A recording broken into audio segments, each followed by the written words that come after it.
Katatapos ko lang kumain. So, nandito ako ngayon sa transient. Stig ko ba?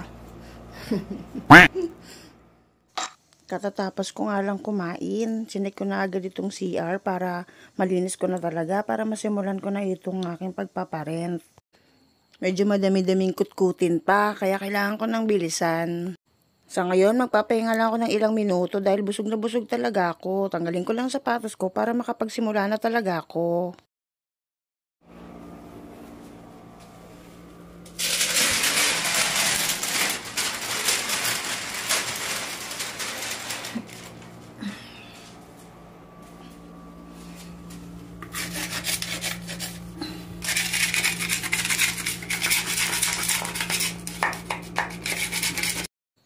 Ito nga, sinisimulan ko ng kutkutin. Gusto ko na nga matapos talaga to para masimula na. At makita na rin kung talagang nagawa ko ba ng tama itong paglalagay ng white cement. Huwag niyo ako i-judge dahil first time ko lang tong ginawa. Pero gusto ko lang din talagang matutunan. May mga bagay-bagay din kasi na matututunan mo based lang sa experience. Kaya ito, need ko ng experience. So sana talaga magawa ko ng tama.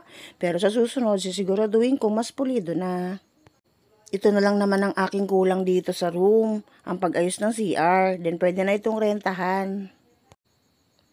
Medyo maselan naman kasi alam ko may mga sulok at may mga tiles ako na hindi nalagyan. Pero sa tingin ko naman, enough naman na ito para masabi na maayos na.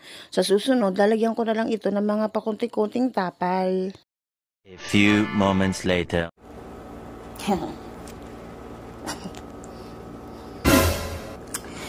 So, yun na, natapos na ang aking project. So far, so good. Hindi pa madali rin maglagay ng ganito, no? Pero first time, natutunan naman ako. So ngayon, nililinis ko na lang siya. Maganda naman ang naging resulta. Ito guys, tapos na. Pero lilinisin ko lang ito muna saglit itong nandito sa salamin. Dahil sa tagal nga ng panahon, medyo nagkaroon na siya ng mga water stain. Alam ko meron mga nilalagay dito para mas madali siya matanggal, pero sa ngayon wala ako. Need ko munang imano-mano para matapos na rin lahat ng ito. So yun na guys, kita niyo naman, di ba?